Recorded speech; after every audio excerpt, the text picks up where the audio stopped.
Sadly, hindi na bago sa atin ang makapakinig o makapanood ng mga balita sa mga kahindik-hindik na kasalanan. Violence, abuse, murder, even betrayal. We not only see these in the news or in our social media feeds, but also in our lives. And these left us asking, how can something like this ever happen? Bakit nangyayari ang mga ito? Ultimo, ang mga Christian communities and leaders in churches, we have seen how unchecked desires, silence in leadership, and delayed actions can lead to serious harm. This reminds us that sin is not only out there, it can also appear in here. In here sa families. In here sa leadership. In here sa communities that bear the name of Christ. And if we're going to be honest sa ating mga sarili, we don't just read stories like that in news, sometimes even closer to home. These raise questions na hinaharap na at nahihirapan tayong sagutin. At ano yung tanong na ito? Where is God in moments like these? Why does He seem silent? And what happens when people meant to protect us, people who meant to love us and care for us, are the ones harming us, are the ones causing the problem?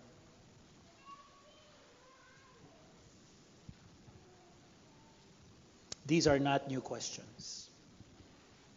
They are the very tensions we encounter in Genesis chapter 34.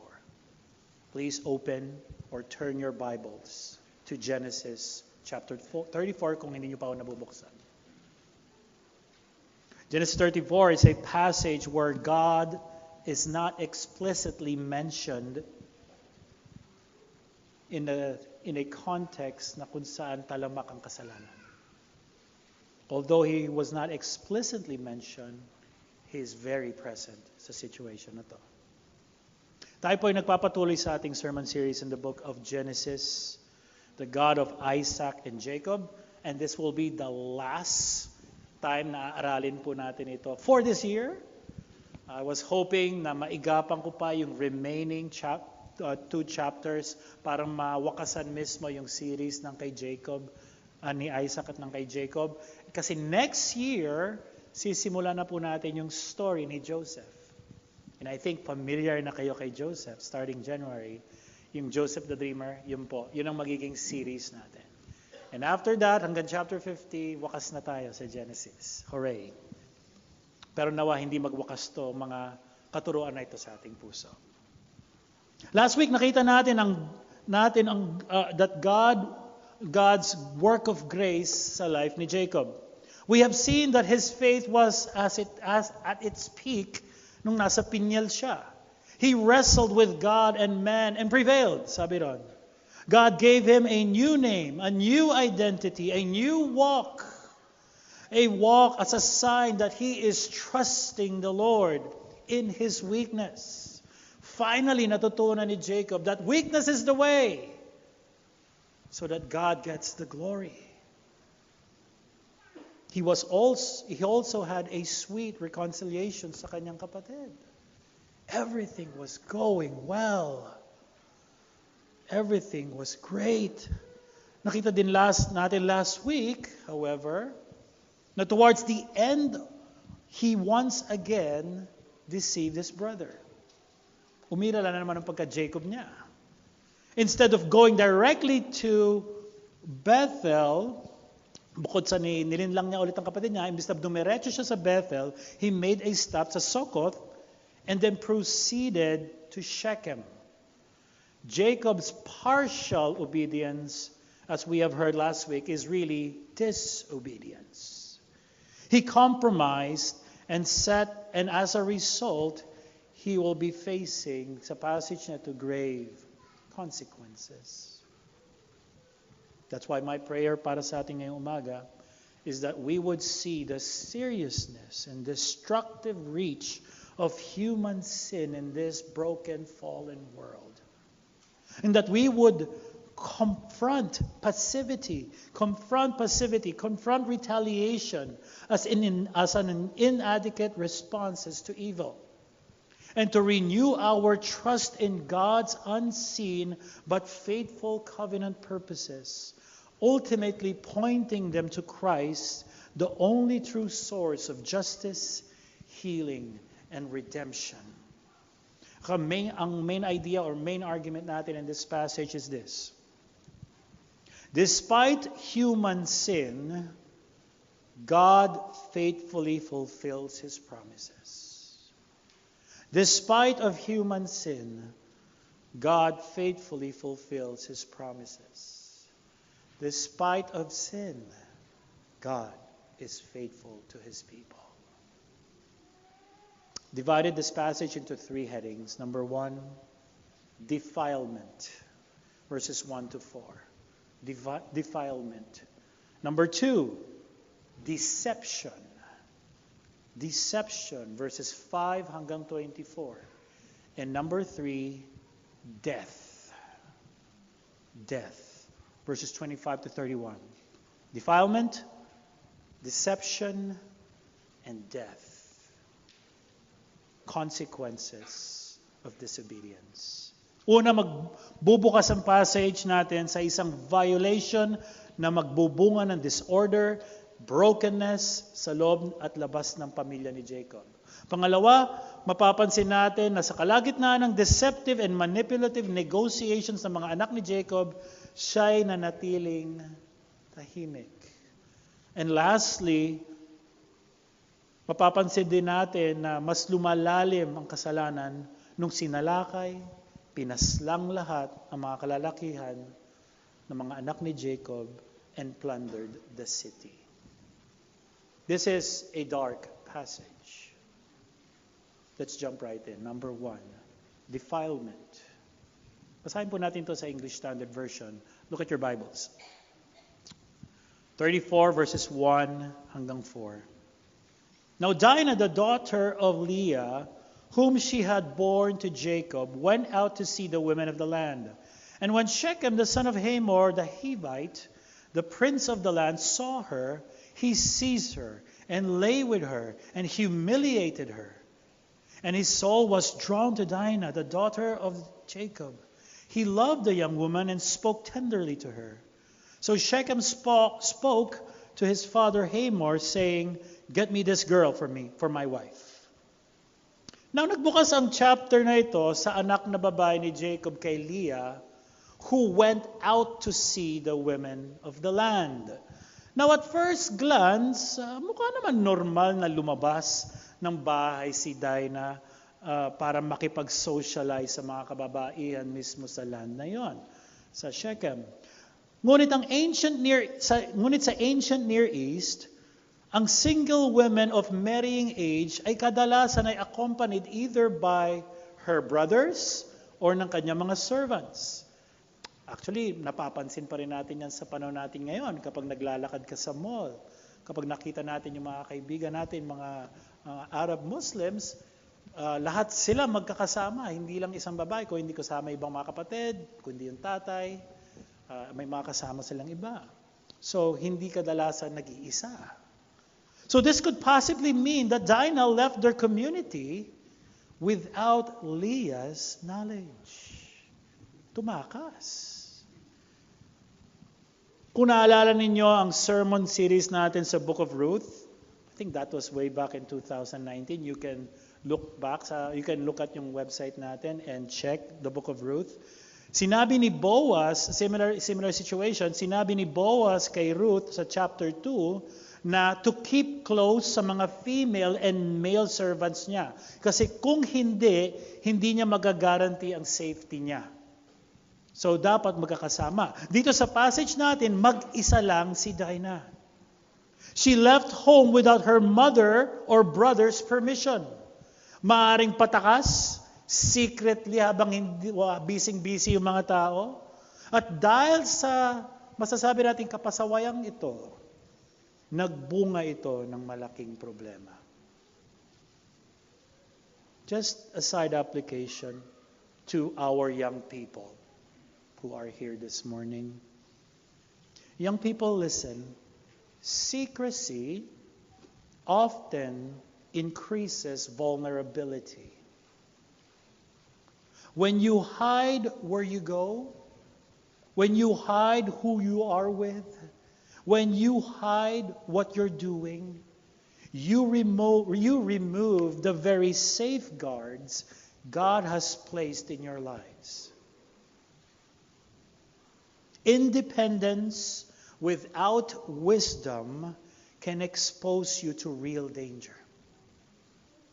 Being open to your parents is not a restriction, but protection and guidance. God often uses family, the church, and trusted authority as means of preserving us from harm. As for Dinah, she went out, yun yung language, into a place that has placed her and everyone in danger. Maaaring may mga nakilala si Dinah na kababaihan doon at pinakilala siya sa mga kaibigan nilang mga kalalakihan at napagkataon marahil siguro na nandoon si Shechem. Shechem saw her. By the way, si Shechem hindi ordinaryong tropa-tropa lang. Anak siya ng ruler. No? So, ruler ron, o tawag doon prince, si Hamor, parang equivalent po yan ng isang emir, ng isang city. Anak siya nun. Shechem saw her. Yun yung language. Saw her. Now, hindi ito yung tipong napatingin lang siya nung napansin niya si Dinah o napasulyap lang ng ganon. Hindi po yun yung sinasabi dito na saw her. This is the same Hebrew verb used when David saw her. At sino yung her? Bathsheba. The same language. I compared it. 2 Samuel 11. Where David saw her, which means David stared at her. He stared at Bathsheba while she was bathing lustfully. She stared at her lustfully na parang predator staring at its prey ready to pounce. Ganun yung ibig sabihin ng saw her. So Shechem saw her. He lusted over her. Then, as he continues to meditate this in his heart and mind, he took her, raped her.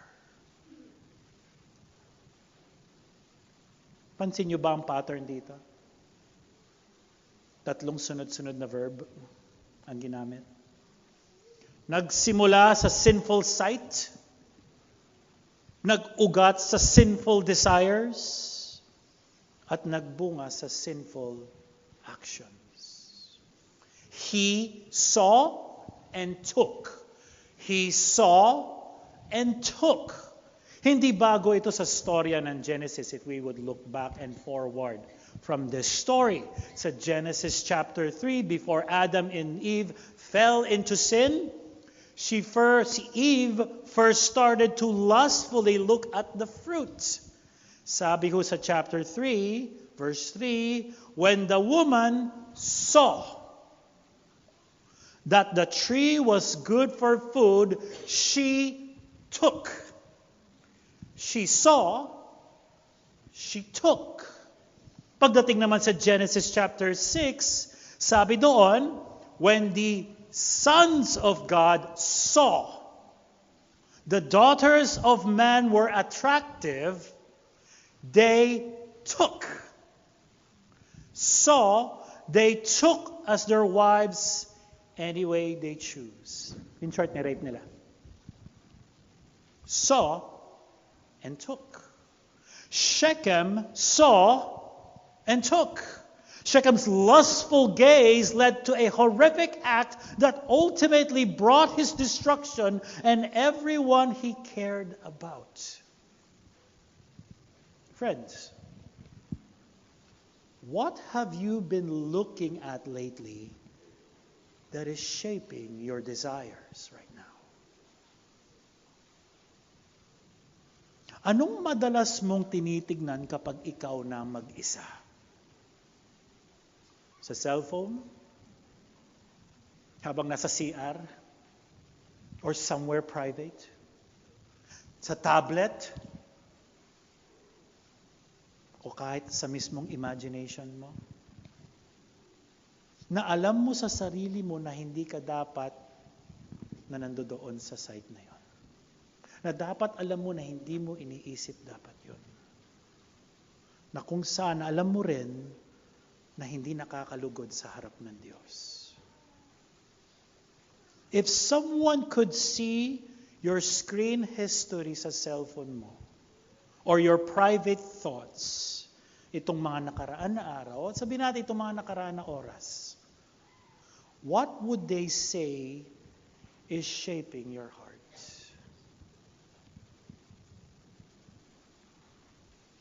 A wise pastor once told me that adultery and sexually immoral acts starts from the head before it goes to the bed.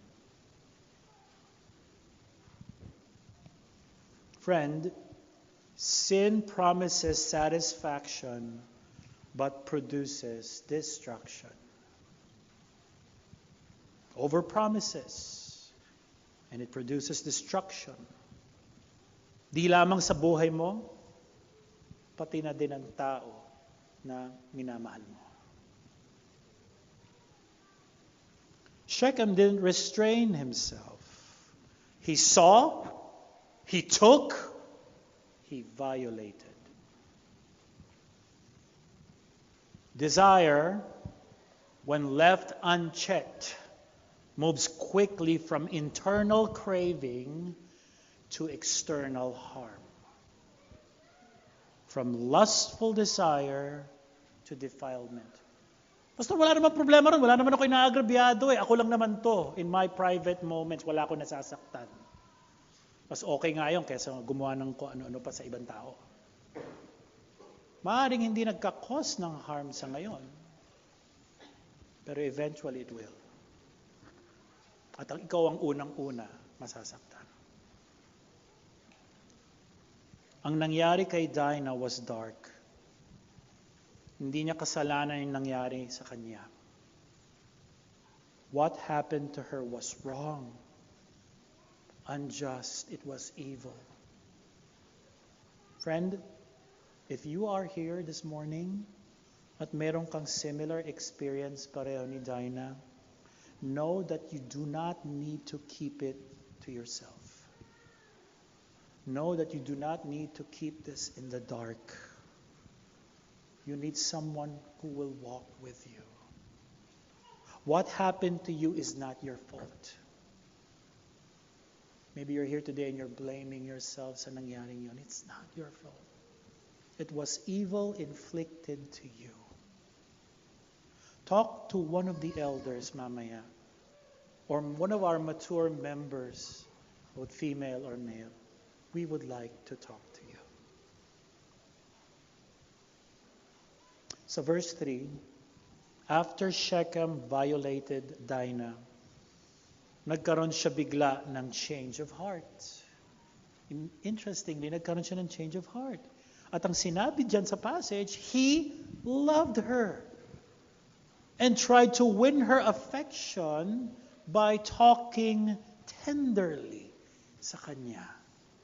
Now, isa sa mga malaking question mark siguro sa isip niyo nung binasa niyo to. Meron kaming barkada nung high school ni Brother Bon. Yes, ka-age ko si Bon. restrain your thoughts. Kabatch ko siya. Sorry, Bon, nabukok na. Meron kaming barkada na kung saan mahilig i-express or ikwento yung mga crush niya. At ganito ang sinasabi niya, bro, ang ganda nun. Mahal ko na siya. Ay, kakakasabi mo lang na sa isa, mahal ko rin yun. So, I was reading this and contemplating, anong kaya niya sinasabi niya rito? Maaring yun ang tingin niya, or maybe he has given into his passions. Maaring totoong love to, we don't know, or maybe it's an infatuation. But one thing is for sure, naniniwala siya na very attached siya ngayon kay Dinah, to the point of trying to woo her. And sadly, probably you have not seen this sa verse 17 and 26, hindi siya pinakawalan sa bahay. In a way, hinostage siya. Kinidnap siya, at ngayon nandun siya sa bahay, hindi siya pinaalis. Probably he felt guilty dahil naiiba na yung nararamdaman niya kay Dinah. Spoke to his father and demanded. Ano sabi dyan? Gusto ko siya as my wife. It's a demand that his father arranged with the girl's family to him to marry her. Kasi iba to. Parang ganun ang dating. But that also gives you an idea kung anong klaseng mama ito, no? Nakukuha niya ang gusto niya. Kaya meron mamaya na comment ng narrator na sasabi na he is the most favored one. He is very respectable, honored. Kung anong gusto ng mamang ito, nakukuha niya. And thus, makikita natin yan sa negotiation na mangyayari sa number 2, deception. So verses 5 to 7, nung nabalitaan ni Jacob ang nangyari sa kanyang anak na si Dinah, he did not say a word or do anything hanggang makabalik ang kanyang mga anak na nagtatrabaho pa sa field. Now kung babasahin po natin to at first, it seems wise for Jacob to wait for his sons para hindi ma-distract sa trabaho. Hinintay niya makabalik bago niya sabihin. But several scholars believed and agreed na wala talagang planong sabihin nito ni Jacob because he cared less. The narrator here seems to expose the attitude of Jacob and his relationship with his daughter and the weight of what had happened to her. Kung mapapansin niyo sa passage, Jacob was not shocked nung nabalitaan niya ito. He was not angry or even showed a little bit of concern sa nangyari kay Dinah. We don't know kung sino nagbigay ng balita sa kanya, pero siguro mabilis kumalat ang balita sa maliit na city na meron sila. So, hindi nga niya hinanap kung nasaan. He was silent. He was silent and did nothing, which was an inappropriate response in a situation like this. He kept silent for the next 24 verses, which is interesting. Isa itong contrast sa verse 6. Look at verse 6 sa Bibles ninyo. Ang contrast ay yung pagan na tatay ni Shechem na si Hamor, na hinarap siya and spoke for his son. Na-concern pa nga yung pagan na mamang ito sa anak niya kesa kay Jacob sa anak niyang babae. Bakit ganito ang response ni Jacob? Because Jacob did not care about Dinah's mother. He did not care about Leah. Naalala niyo ba yan? His true love was Rachel. So itong attitude at treatment niya kay Leah trickled down sa lahat ng kanyang mga anak. Kung anong treatment kay Leah, ganun din sa mga anak na to. And we would get to see that next year. Joseph, ang paboritong anak. Bakit paborito si Joseph? Anak ng paborito niyang asawa, si Leah. Chine-check ko lang kayo. Good to know naka-open ang Bible niyo. Kasi naiwan ko yung Bible ko. Just so gracious. So he did not care. Sa verse 7, nung nabalitaan ng mga anak na lalaki ni Jacob ang nangyari sa kapatid nilang babae, They were grieved and very angry. You know what? Their response was appropriate. Appropriate yun, and even righteous. Hindi sila nanahimik, and they condemned such action against Dinah. The brothers understood that because Jacob had become Israel at Peniel, the rape of his daughter was a crime against the people of Israel. For the first time, they are addressed dito sa Bible as Israel. Kasi naintindihan nila yon. At itong nakakalungkot po dito, Jacob did not stand for his daughter. Mas matindi pa ron, Jacob did not stand for his God. At ang pananahimik at pagiging passive ni Jacob just fueled all the more ang galit ng magkakapatid. Walang ginawa. Pansinin niyo yung enkwentro ni Hamor at Shechem kay Jacob at sa kanyang mga anak sa verses 8 hanggang 12. Look at your Bibles. But Hamor spoke with them, saying, "The soul of my son Shechem longs for your daughter. Please give her to him to be his wife. Make marriages with us. Give your daughters to us, and take our daughters for yourselves. You shall dwell with us, and the land shall be open to you. Dwell and trade in it, and get property in it." Shechem also said to her father and to her brothers, "Let me find favor in your eyes, and whatever you say to me I will give. Ask for me great bride price, a bride price. And give as you will, and I will give whatever you say to me. Only give me the young woman to be my wife." I think we know what a bride price is. Na-encounter na natin yan kay Jacob when he worked 14 years for 2 brides. Nung humarap si Hamor at ang anak na si Shechem sa kanila, ang mapapansin nyo na marami kayo pwede maobserban dito. Unang-una, there was no apology. There was no apology, no sign of sorrow, not even shame sa ginawa ng kanyang anak. As a matter of fact, hindi rin niya binanggit. Dahil para sa mga Canaanites, and this is kind of grotesque for those of us who are not unaware, ang ginawa ni Shechem was not an act of atrocity or crime. It was, a matter of fact, an acceptable cultural norm or practice sa kanila. Which is very interesting. That's why parang wala lang. Sa ancient Near East, some would use rape to force a family into marriage arrangements. Dahil defiled na yung anak nyo, were forced na magpakasal. When I was younger, I hear about this nung bata kami, no? When I was younger. When I hear people, nabuntis, pakasalan mo yan. Pakasalan mo ang anak mo. And whether magkakilala sila nung gabi yan o hindi, it doesn't matter. Of course, there are disadvantages to that. Pero it's about taking responsibility. Or, dahil mayaman yung family, they will force in rape. At walang choice ang families kundi intermarry para maging part sila ng family. In fact, may mga batas sa Bible, sa Old Testament, tulad ng Deuteronomy chapter 22, na nagre-regulate at nagpaparusa sa mga ganitong klaseng gawain. You can look that up in Deuteronomy later, 22, 28 to 29, or read the whole chapter. Kay Hamor immediately got down to business. That's why ganun na lang, walang sorry. He got down to business and asked to give his daughter Dinah to his son Shechem in marriage. At bilang kapalit, ito na yung offer, verse 9, magkakaroon ng intermarriage between the Israelites and the Shechemites. Basically, ang sinasabi niya dito, Jacob's family will be given the right of citizenship. Parang dito. No? Hindi sila nag-offer ng golden visa. Now, nakaka-relate tayo. Nag-offer sila citizenship.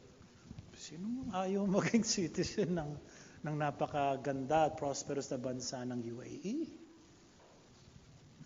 Magiging citizen, magiging lokal ka dito. So parang yun ang sinasabi niya rito.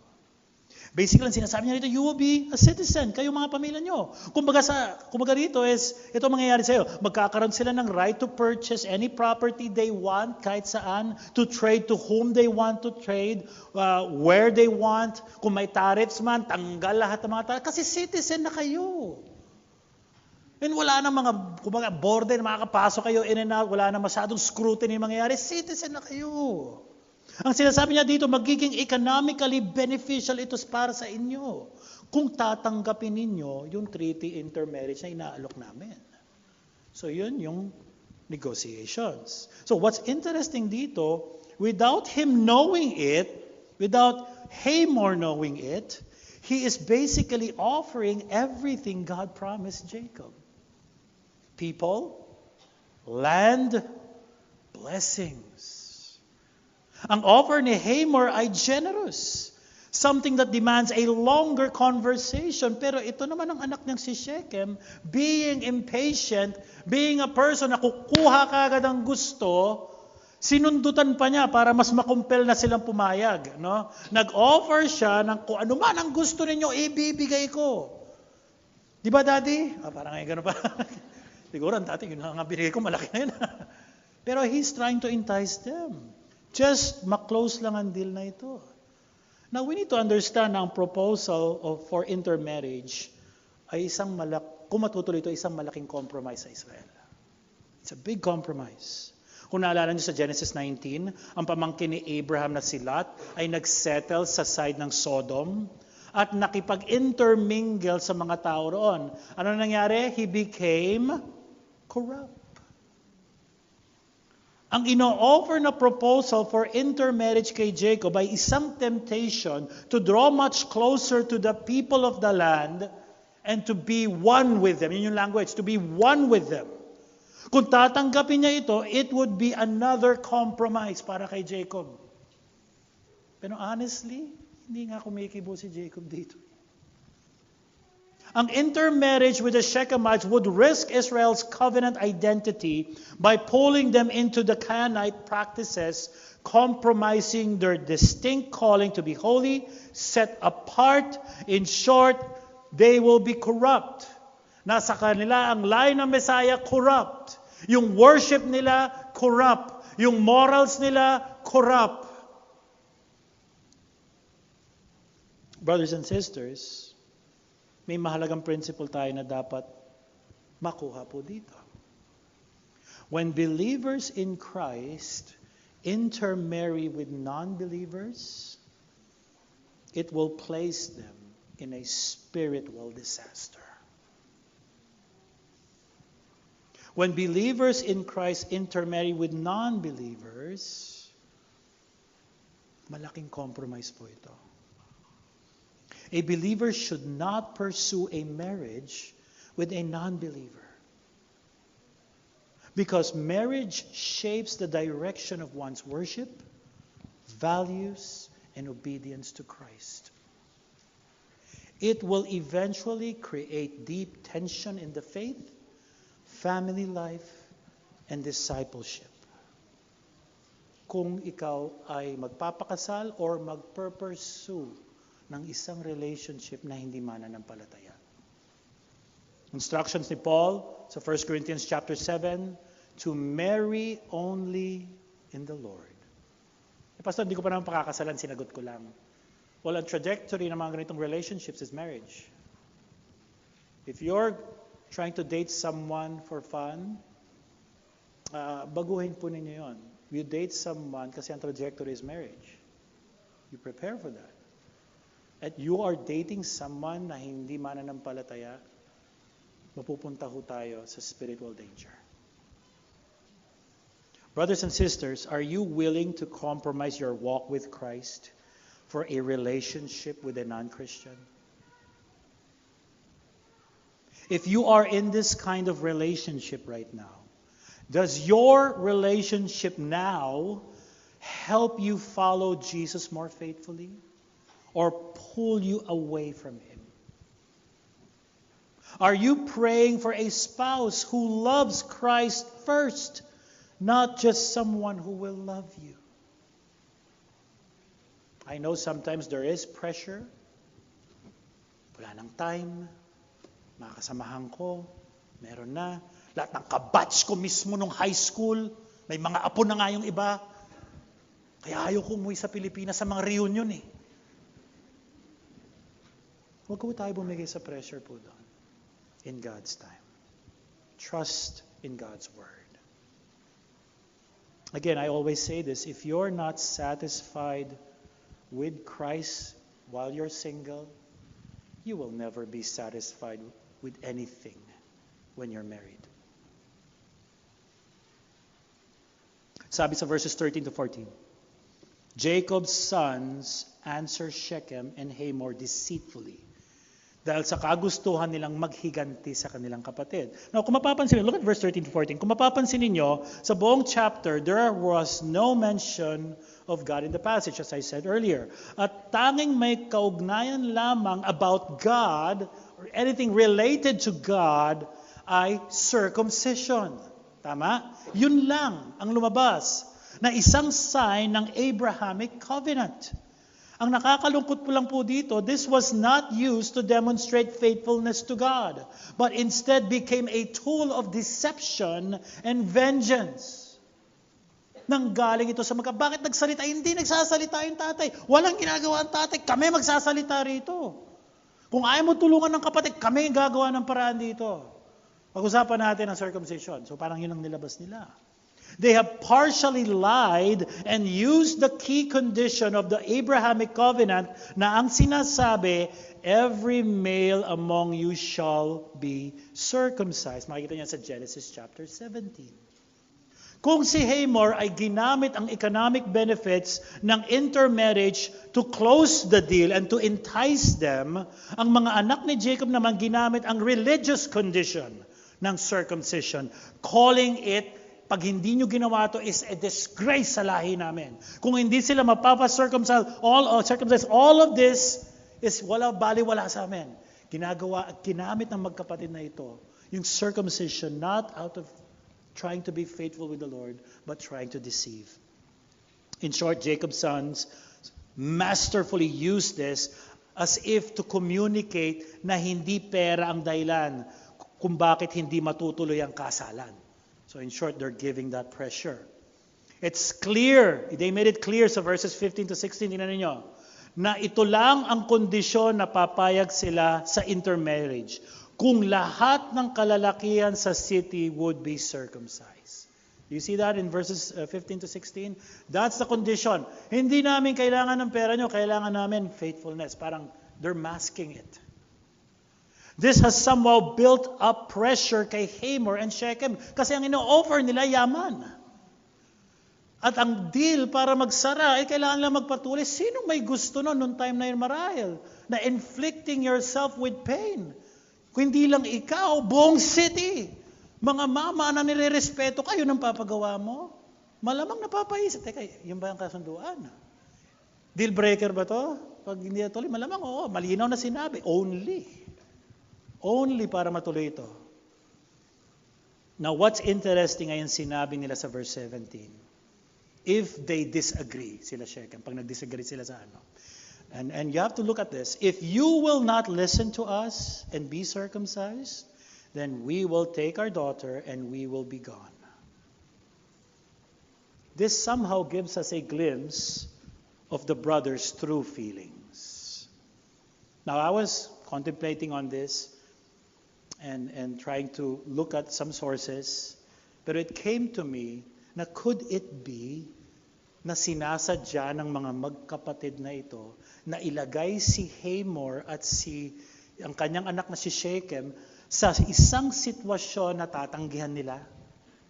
They're putting them in a situation na para tumanggi sila. Why? So that if they do not agree, may reason sila to use force. Kasi if not, we will take our sister. And they know wala sa kanila ang sister. They know nasa kanila. And how are they going to do that? Force. Could it be yun a situation? This somehow gives us a glimpse sa kanilang heart. Kasi later makikita natin na sa simula pa lang meron na silang murderous intent. Gusto nilang gantihan. At kung ito nga ang intention nila, marahil ay laking gulat nila sa verses 18 to 19 nung tinanggap. Verses 18 to 19, tinanggap, anong gagawin natin? Tinanggap ni Hamor and Shechem ang condition. Most probably because Shechem's deep affection kay Dinah. So verses 20 to 40, both father and son pumunta sa city gate. Bakit city gate? This is where the elders and prominent members of the city hold their meetings, discussions, negotiations, transaction, and where legalities happen. Doon yun mismo sa gate. Here, Hamor, the ruler of the city, proposed to the men of Shechem to become one people with Israel, setting circumcision as the final condition para maklose itong deal. Malamang pag narinig ng mga mamang ito, nagulat sila. And again, in their culture, may mga pagan practices din na ginagawa yon before marriage. Pero this is different. Buong city. And it's a disgrace kung hindi gagawin yon. Here, Hamor, the ruler, asked for that. Interestingly, hindi niya binanggit ang personal reason ni Shechem. Sinabi niya, lahat mapupunta sa atin yan. We will be prosperous. Lahat ng meron nila mapupunta sa atin. We will have intermarry. We will have one baby. It will be great. They are peace-loving people. Yun ang akala niya. Hinighlight niya ang economic benefits na makukuha ng lahat kapag natuloy ang deal. In short, mas yayaman ka. Nakita niyo ba kung gaano kayaman yung mamang yun? Nakita niyo ilang hektar, dang hektarya. Lahat yung kanya, lahat ng mga alagang tupa, bakal, kanya lahat. Kamakailan binili yung lupa na nag-overprice tayo, binili niya. So they know this is a rich man. And then sabihin niyang, magiging kapamilya na natin siya. So, yung kayamanan na nakikita niyo, mapupunta rin sa atin yan. So, in response, pumayag ang lahat. Nagpatuloy lahat. Not knowing, ang pinirmahan nilang kasunduan would cost them everything, including their lives. Because, number 3, they will face death. So verses 25 to 31, makikita natin na lahat ng mga kalalakihan sa city ay nagpa-circumcise. At habang nagpapagaling sila sa mga after effects nito tulad ng inflammation or maaring infection, dahil wala naman mga gamot na pareho meron natin ngayon. Sabi sa verse 25, while they felt secure. Nabasa niyo ba yan sa verse 25? While they felt secure, or while they were unsuspecting that they were in danger. Somehow hinting na maaring madaling araw nangyari ito. Simeon and Levi attacked the city. Isa sa mga questions na lumabas sa aming Bible study group nung inaaral po namin ito is kung sila lang ba talagang dalawa ang sumugod sa city. Napakalaki ng city, napakaraming lalaki. Silang dalawa lang, considering napatay nila lahat, na-plunder nila ang lahat, tapos silang dalawa lang. Ano kaya? Well, ang sagot po dyan, hindi nabanggit. We're not sure whether they came with some of their brothers and led a small army na sila'y nangunguna.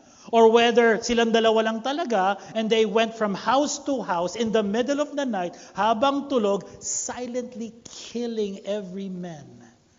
Which verse 25 suggests. Maaari yun nga. What is clear is this. The two of them initiated and carrying out a killing and stealing spree nung gabing yun.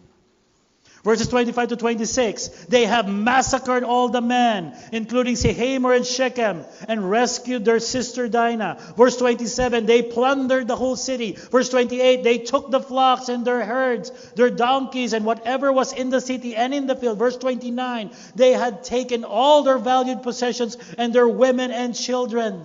The whole city was decimated. British Old Testament scholar Gordon Wenham observes that the narrative is structured in a way that if Shechem raped Dinah, sabi niya, then Simon and Levi in return raped the city.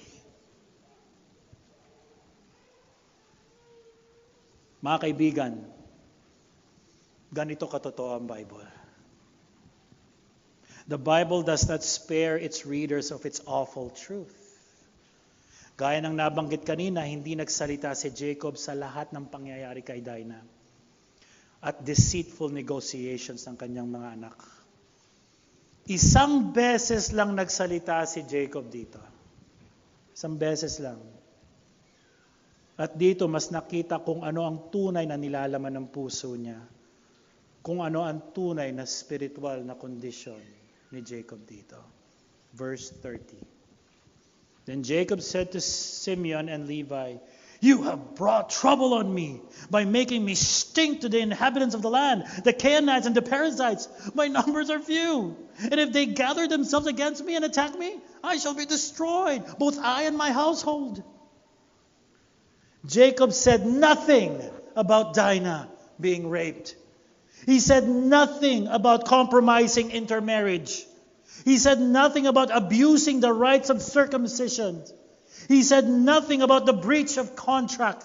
He said nothing about the genocide of all the men in the city of Shechem. He said nothing about capturing women and children and plunder. Wala. And now Jacob confronts and scolds his son in anger? Ang dahil sa mga consequences na kanilang ginawa? At anong reason? Because now he's unpopular sa mga nations. Jacob was not concerned about Dinah's rape, or the intermarriage of Simeon and Levi that they agreed on. He doesn't care about the murder of the men in Shechem. He was only concerned about his reputation and self-preservation. And in rage, his sons replied, so verse 31, "Should he treat our sister like a prostitute?" Moses did not record any response from Jacob after nila sinabi yun. Marahil siguro dahil wala siyang nasagot. Because this statement is loaded. Hugot to. Hugot itong statement. Bakit hindi nakakibo si Jacob? Kasi alam ng lahat, kasalanan ni Jacob lahat to. And he knows it. Kaya hindi siya nakasagot. Early on, his faith was at the peak nung nandun siya sa Peniel. He struggled with God and man and prevailed. God gave him a new name, a new identity. God gave him a new walk as a sign that he is trusting the Lord in his weakness. Was reconciled to his brother Esau. Everything was going well by God's grace until he once again deceived Esau by saying, "Susunod ako sa Seir, mauna ka na lang." Imbis na dumiretso sa Bethel where God wanted him to be, he went to Succoth, which is outside the promised land. And when he went to Canaan, isang araw na lang sanang lakbay papuntang Bethel, nag-stop over at tumilaho siya sa prosperous city ng Shechem. Konting-konti na lang ang biyahe, nandun na siya sa Bethel. His partial obedience, which is really disobedience, got everyone in trouble. And if he had fully obeyed the Lord, none of this maaari ay hindi mangyayari. Bakit ko sinabi na loaded ang sagot ng mga anak niyang lalaki? Notice verse 31. They called Dinah our sister. The narrator all throughout the passage ay sinasabing his daughter, Jacob's daughter, to emphasize na anak na ito at wala siya kang ginawa. Dahil the brothers, hindi nila ginamit your daughter, our sister. Dahil the brothers have seen how he treats their mother, Leah, as they were growing up, knowing he doesn't love and care about their mother, knowing that he doesn't care about them. He is a passive father. He has not led them well, nor has he been a good role model sa kanila.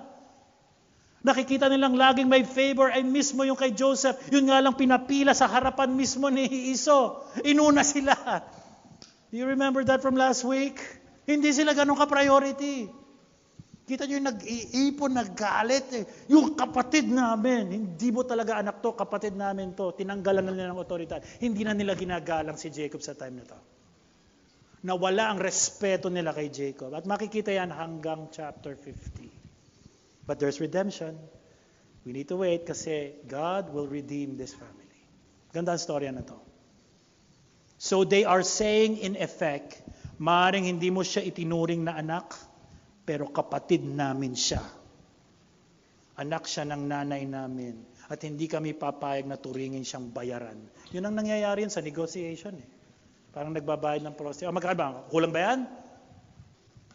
They were offended. And they were restrained ng time na yon. So they are saying that hindi na siya nirespeto ng kanyang anak. That's why they took the initiative. Jacob failed to love, care, and protect the women God entrusted to his life, physically and spiritually. If si Abraham at Isaac lacked faith and called their wives sisters, ito naman kay Jacob ito. Jacob, in his lack of faith, became fearful at makasarili, naging passive. Sa storyang ito, wala tayong makita kung hindi sin escalating and sin multiplying. This is indeed a dark passage. So mga Christian fathers who are here today, listen, as I address even myself, a father's silence is never neutral. It shapes the home. Let me say that again. A father's silence or passivity is never neutral. It shapes the home. Christian fathers must not be silent when their families are about to face moral and spiritual crisis. We are called to be the first voice of biblical truth, first voice of biblical wisdom, first voice of biblical direction in the home. Not passive observers when things go wrong. And when things go wrong, doon tayo magagalit. Hindi ka nga nagsalita ngayon, ikaw pa ang galit. Parang si Adam, who was silent. And when everything went down, it is the woman that you gave me. Blames God, you gave me, and the woman. Genesis chapter 34 leaves us with a disturbing picture of escalating and multiplying sin. A violated daughter, a deceived city, violent retaliation, and a father who speaks too late, too little. The chapter is dark and unsettling, but this passage also prepares us to feel the need for something. Something or someone greater. Because if Jacob's family cannot bring justice without corruption, and if human leaders cannot respond rightly to evil, then we are left asking, where will true justice come from without becoming injustice itself? Wala tayong makikita na hero sa Genesis 34. In fact, it exposes the absence of one. And that silence pushes us forward, pushes us beyond Genesis 34 into the redemptive history ng Bible, where God does not remain silent or passive in the face of sin. Instead, He sends a righteous Redeemer, His Son, Jesus, who does not ignore evil, does not minimize sin, does not retaliate unjustly. Jesus, who was unjustly judged, by sinful men was executed on a criminal's cross. He willingly gave his life on the cross, bearing our sin and shame and the wrath of God in our place. Christ died for you and me. And now, through his death, burial, and resurrection, he calls us to respond not with silence, not with deception, not with revenge, but repentance and faith in Christ. Turning from sin and trusting the only one who brings true justice without corruption. In other words, Genesis 34 shows us what human hands do with sin and drives us to Christ, the only one who can truly deal with our sins. So I urge you, mga kaibigan, magsisi na po tayo sa ating kasalanan at ilagay ang ating pananampalataya kay Kristo bilang Diyos at tagapagligtas. Genesis 34 ends with silence and ruins. God is not mentioned. It can feel like God is absent from the story. But even in that silence, God has not abandoned his covenant promise to Jacob's family. Pansinin niyo, of all of this messiness, they still live. Who do you think gave that weird in love factor mismo kay Shechem?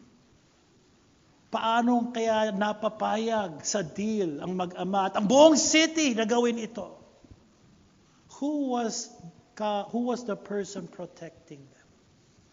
In the midst of sin, God is sovereign. God preserved his people. At hindi lang yon, pinayaman pa niya lalo. The chapter leaves us unsettled yet still reminded that God is at work, even when he is not seen or spoken of. At totoo rin po ito, mga kapatid, sa ating buhay. You may be in that dark season right now, and you feel that God is silent. Panatiliin na lang natin doon, you feel. Doesn't mean you feel it's true. Don't trust your feelings. Trust on the promises that the God who saved you will persevere you. And one day everything will make sense. Everything, our worship to him will be sweeter when he returns. Because despite human sin, God faithfully fulfills his promise. Kung nandito po kayo ngayong oras na ito, and you think you are in an unrepentant sin, I urge you to repent and turn to Christ.